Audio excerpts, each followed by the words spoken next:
Colombians have a new president-elect this morning. Sí podemos reconstruir la república. And it's a big win for conservatives in the country.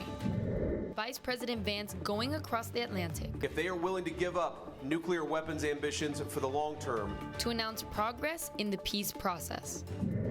And excitement over the performance of Team USA in the World Cup. I think we're dangerous. These stories and more coming up on Newsbreak. Hello, South Florida. I'm Frida Flores. And I'm Sabrina Lozano. Today is Monday, June 22nd, 2026. Live from the Lee Caplin School of Journalism and Media in North Miami, this is Caplin News. Colombia has a presumptive president-elect. The South American country is one step closer to determining its new president this morning. The candidate for the Defenders of Homeland Party, Abelardo de la Espriella, is holding a slim lead in the presidential runoff after a tight race against left-wing Senator Iván Cepeda. Supporters gathered in Barranquilla Sunday night as de la Espriella appeared with his family after preliminary results showed him ahead. Yes, we can rebuild a republic. Yes, we can govern with zero corruption, with no room for petty politics, and return to being a respected nation. Official results are still pending, and election authorities say final tallies could take several days. U.S. and Iranian negotiators are in Switzerland for high-stakes peace talks. Vice President J.D. Vance says the White House is committed to a, quote, full regional ceasefire. But President Donald Trump is striking a different tone online. John Lawrence reports. In a serene-looking Switzerland, Vice President J.D. Vance says the U.S. wants to change the way it deals with Iran.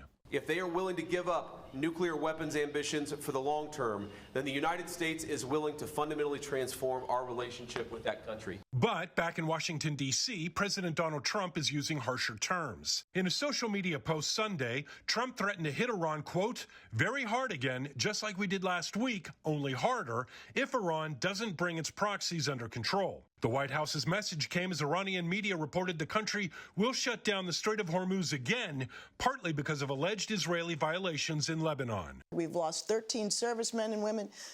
We have paid over $50 billion of taxpayer money for a war we never should have waged. Earlier, Trump threatened to place tolls on the Strait of Hormuz if a deal isn't reached. But the existing memorandum of understanding has critics on both sides of the aisle in the U.S. These things are always a little bit messy. If you go back to how much was happening 3 months ago and compare it to 3 weeks ago, great progress has been made. And deep skepticism remains about the control of the strait. Now we're back to diplomacy with a far weaker hand. Yes, their military has been degraded, but Iran has now figured out they can use the Strait of Hormuz to hold us and the global economy hostage anytime they want. I'm John Lawrence reporting. West Miami-Dade Fire Rescue is still working on containing 2 grass fires that have burned more than 7,000 acres. According to Florida Forest Service, the Quarry 2 fire is now 97% contained, while the well fire has burned approximately 1,425 acres and is 60% contained. The changing weather conditions may cause smoke to travel farther than the affected areas and onto neighboring communities. Age doesn't seem to be slowing down these drivers. Deputies in Lake County, Florida say a 57 and 85-year-old man were caught illegally street racing Friday evening. Authorities say 85-year-old William Bosworth was pulled over after speeding 110 miles per hour on State Road 48. Bosworth told deputies he was out for a drive when 57-year-old Philip Signorino swerved towards him, prompting a fast and furious race. Both men are now facing charges, but deny any wrongdoing. Juneteenth commemorates the day enslaved African Americans in Texas learned they were free. Caplin News' D.C. Bureau reporter Dawn Booth is in Washington, D.C., where residents gathered for the Ward 7 Juneteenth parade. Juneteenth marks the day enslaved people learned they were free. Many celebrate with song, dance, marches, and more. I'm here in Washington, D.C. for the 7th Ward 4th Annual Parade and Freedom Walk, an event inspired to keep this federal holiday alive. Nobody's free until everybody's free. Today's Juneteenth is a celebration marking the day the news of freedom finally reached enslaved people in Texas. What began as Dr. Opal Lee's campaign to make Juneteenth a national holiday has grown into a celebration across the country. In Hillcrest, Washington, the Ward 7th Juneteenth parade brought families and neighborhoods together to honor freedom. For participants, the event is both a celebration and a reminder that freedom is a continuing journey as they share their thoughts. Juneteenth tells people that we have a history, a storied history, and we will survive. We will survive everything. Everything about us is powerful. We are the blueprint, baby, especially when you're talking about Black women.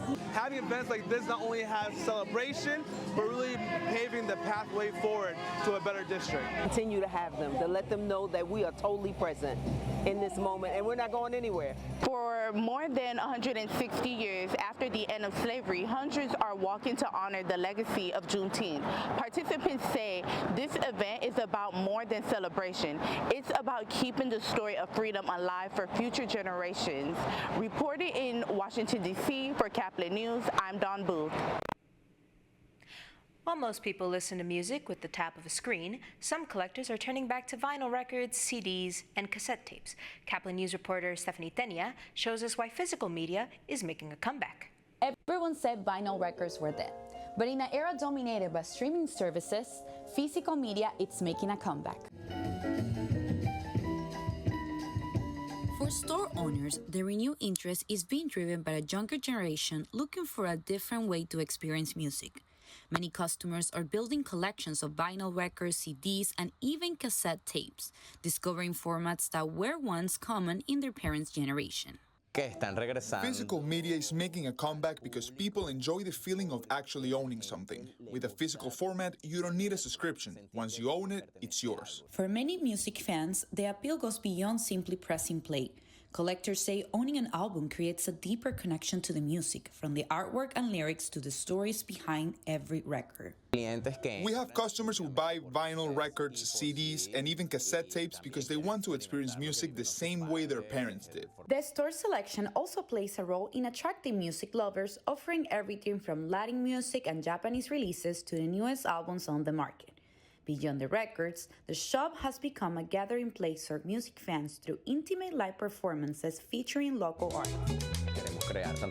It's important for us to support local artists. These live music sessions give artists an opportunity to share their music directly with audiences and help people discover new talent. As streaming continues to dominate the music industry, stores like this are proving that for many fans, discovering music is about more than convenience.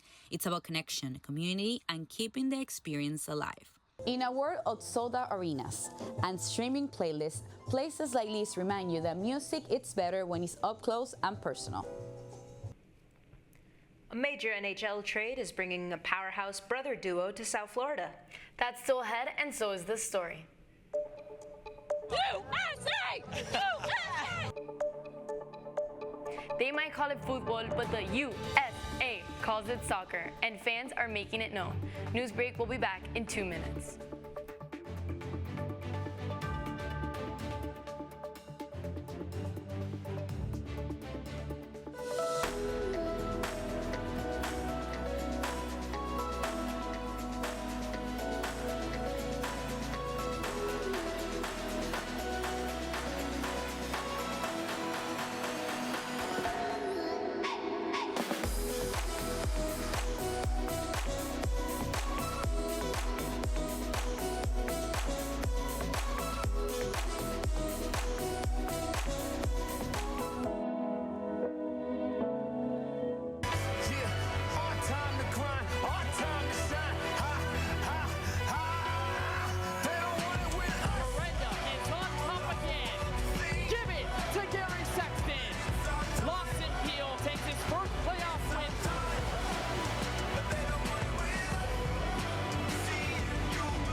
Radcliffe Art and Design Incubator is the velocity accompanying the fellow's rudder, as in a boat. Unless there is movement or action, the planned direction is of little consequence. We encourage the creative ideas into action, and from the experience of doing, we critically assess the feedback, adjust, and set out to rediscover the potentialities of an entrepreneurial mindset.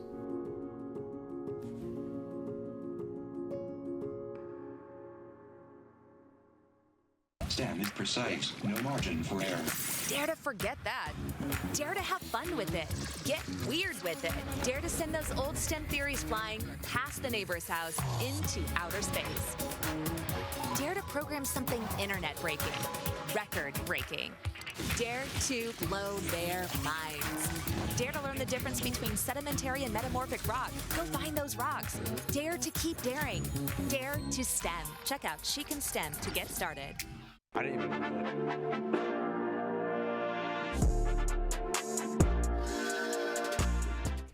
It's called soccer. The early tournament success for Team USA has football fans rethinking what the sport is called. It's time for everyone's favorite segment, The Sideline. Caplin's Alejandro Hernandez has all you need to know about South Florida sports this week. That's right, Frida. And football has always meant the NFL in America, but the U.S. men's national team's World Cup performance may be shifting that perception. Following their 4-1 win over Paraguay, the U.S. proved it was no fluke, defeating Australia 2-0 without Christian Pulisic to set up a favorable knockout stage matchup. I'm starting to believe. I think we're pretty dominant. I think we're dangerous. I think they have a really good chance of winning this whole thing. USA all the way, red, white, and blue. You know what I'm saying? No matter what. Let's go.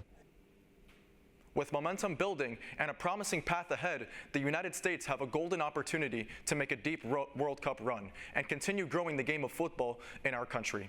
Miami played host to yet another thrilling World Cup match as Cape Verde continued its Cinderella run, earning another point in a hard-fought draw versus Uruguay. Kevin Pina opened the scoring with a brilliant free kick, but Uruguay responded with 2 first-half goals before a costly goalkeeping error allowed Cape Verde to equalize in the second half, capping off an exciting 2-2 draw. The island nation now stands on the brink of history, favored to advance to the knockout stage in its first-ever World Cup appearance. Florida Panther fans have something to be excited about this morning after doubling the number of Kachucks on the team. The Cats posted to Instagram yesterday that they have traded for Brady Tkachuk. He is the brother of Panthers assistant captain Matthew Tkachuk. Brady's former team, the Ottawa Senators, get a pair of first and second round picks. The Miami Marlins have won 8 straight home games, mopping the floor with the San Francisco Giants. Kyle Stowers gave Miami an early lead, scoring on Otto Lopez's go-ahead double. Ryan Gusto limited the Giants to only 4 hits, and neither team scored after Lopez snapped a 1-1 tie in the 4th inning. Miami is a Major League best 14-4 in June. The final score was Giants 1, Marlins 2. The Fish now shift their focus to a new series as they host the Texas Rangers tonight. Sesame Street's Elmo is setting the record straight. He's rooting for Team USA for the World Cup. This comes after the character ruffled some feathers as the recently completed NBA Finals were starting. Elmo innocently posted on social media that he hoped both teams have fun. Some real-life New Yorkers took issue with Elmo refusing to take the side of his hometown team. But now Elmo wants to make peace with the New Yorkers after his latest video on social media at 7 p.m. You're watching Sideline on Newsbreak, and we'll be coming right back.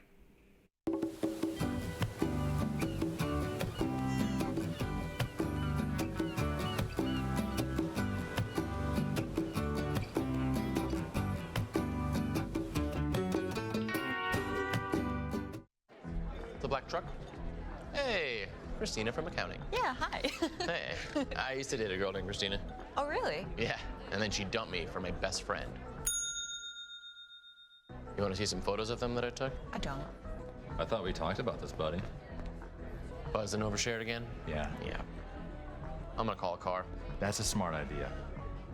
So yeah, I know, that's why I did it. Hey, you're gonna get back to the top of the mountain. Does that mean I'm gonna get back with Christina? No. Oh. No.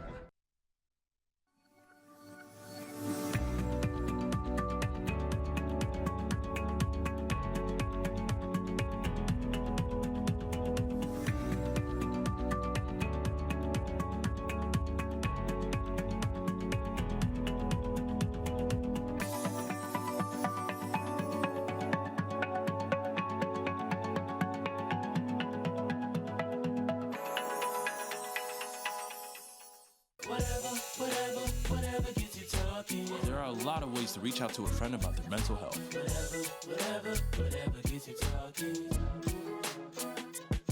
Learn how you can help at seizetheawkward.org. Bill is a family man. He invests his money wisely and provides a good life for his children. Just one problem. He often opens emails from senders he doesn't know. and his computer is not password protected. One day, Bill checked his bank account and 94% of malware attacks originate from emails. Don't be like Bill. Take your cybersecurity seriously. Well, folks, that's all the time we have for Newsbreak. I'm Frida Flores. And I'm Sabrina Lozano. Get more news anytime at caplinnews.fiu.edu.